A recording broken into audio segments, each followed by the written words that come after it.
Welcome back. You're watching Storyboard. Any Indian journalist meeting Sir Martin Sorrell in India or even overseas would know that he always remained very optimistic about India and also held strong and defined opinions about the subjects impacting our economy, from demonetization to GST and Baba Ramdev to Narendra Modi.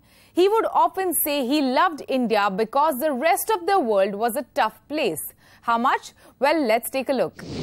Starting today, Sir Martin Sorrell, the CEO of WPP, will be joining me on a monthly basis to discuss all the major events, intricacies and highlights in the communications, marketing and advertising universe.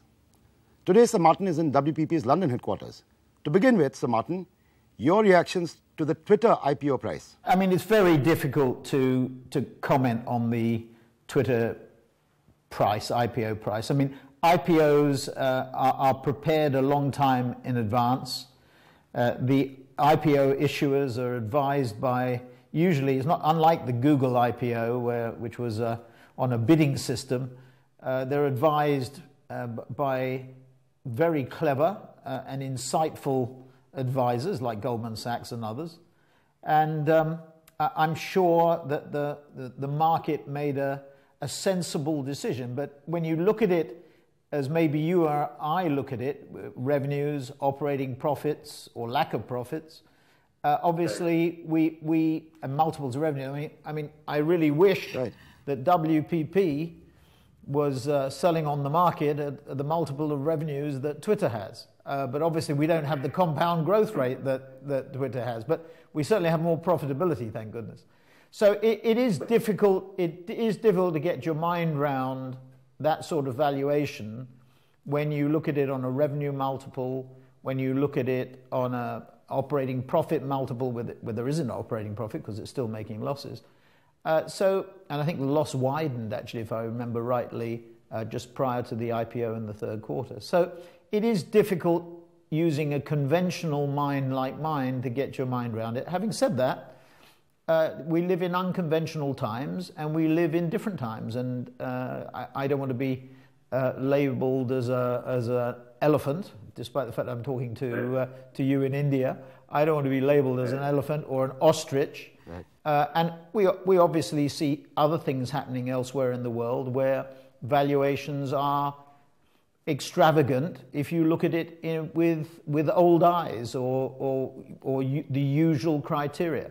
Now, having said all that, Facebook, Twitter are enormously powerful branding media and enormously powerful public relations and public affairs medium or media.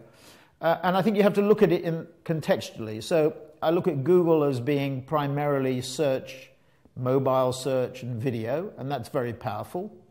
I look at Facebook as being a very powerful branding medium. It's the largest, will soon be the largest country in the world, bigger than India and bigger than China. And I look at Twitter as being a very, very good branding and public relations medium. The latter two, Facebook and Twitter, are more what I would call social media. Google is more targeted, and then you have Amazon and Apple and Microsoft and a whole host of others, and newer ones like Snapchat, which are Instagram, Pinterest, which are equally powerful or potentially equally powerful social media. So it does look expensive to sum up, but I think when you start to look at some of the changes that are taking place, maybe it is not as expensive as the first glance would suggest. And certainly in the aftermarket, Twitter has performed reasonably well. We have to see what happens when the lockups come off in a few months' time, because obviously it'll be a bit bumpier when lockups come off and people realize some profits. To go from the Twitter IPO to rumors that WPP is buying IPG. Well, whose rumors, Anna? I'm very disappointed in you. You seem to be relying on rumors that get printed in the Daily Mail. Right. It's such a slack news day that you're using the Daily Mail now as your sources. I worry for you. No, it was Bloomberg. It was Bloomberg. No, Bloomberg, wrong. Bloomberg picked it up from the Daily Mail. So everybody is going to the Daily Mail for the rights. The editor, or the person who wrote that article, Jeffrey Forster, I think his name is, told me when I asked him that the reason he printed that was that 2 city gossips told him that it was a possibility. And would you believe that the real clincher was a spread better, put a large amount of money on the possibility that IPG would be sold. Not the WPP would buy it, but the IPG was sold. I mean, as I said in Barcelona only yesterday, from where I've just come back, we think that both IPG and Havas are overvalued, have exceedingly high valuations, and we have no interest. Hello and welcome to another edition of 30 Minutes with Sir Martin Sorrell. Sir Martin has been in India for the last few days, reviewing his activities in India. He's come here shortly after meeting Prime Minister Narendra Modi on his visit to the US.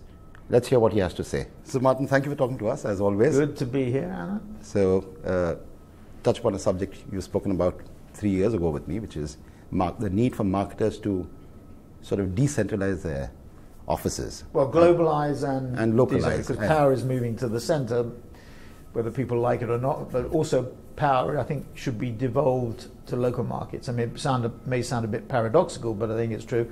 The pressure is on regional. Right. And I think, if you said to me, I think that's because of technology and improvements in technology, and people at the coalface, if I can put it like this, and in the front line know more about what's happening than people at the center. But there's also a need to coordinate things and not reinvent the wheel continuously. And I think agencies should take on the coordination and integration function, and clients shouldn't waste their time. We have 190,000 people in 112 countries.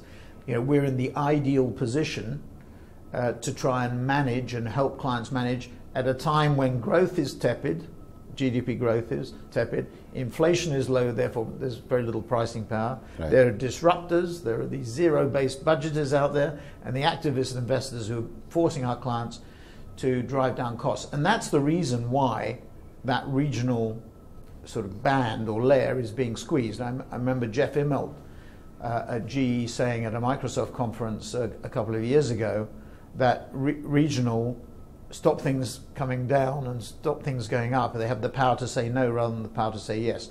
But technology has made organizational spans. You know, if you called McKinsey a few years ago and say, what's the optimum organizational span? They might have said 12 or 13 people. Now I think my view is it can be more than that. And you know, what I said yesterday, which caused a little bit of social network activity, was, you know, when you think about it logically, why would you treat India or China with 1.2 or 1.3 billion people organizationally the same way as you treat Portugal or Greece or Singapore with 5 million people? You either break India and China into states, organizations, God forbid, or regional, northeast, southwest, or you take Brazil, Russia, India, and China, which are the 4 big boys, right, Indonesia girls, perhaps, and make them direct reports, and that immediately simplifies the organizational structure. I mean, it makes it more horizontal, but that, I think, is more efficient, because information flows. I mean, I was speaking to one client here who said, you know, MNCs, you know, are not as agile. That's one of the reasons why the local companies are making greater, you know, what we call the Asian power brands, right, are making more progress, I think, than the MNCs. And the true competition to the MNCs are not fellow MNCs, but the local companies. Right. So it may be that this change, this focus on global, focus on local, squeeze on the regional middle, is being driven for the wrong reasons by cost. But I think it is the right answer, because I think organizationally, because of technology, because of the changes we talk about, that's the superior way of organizing. With that, it's a wrap on Storyboard this week. You can catch all of our content on Facebook, Twitter, and YouTube. Thanks for watching, and we'll be back same time next week. See you soon.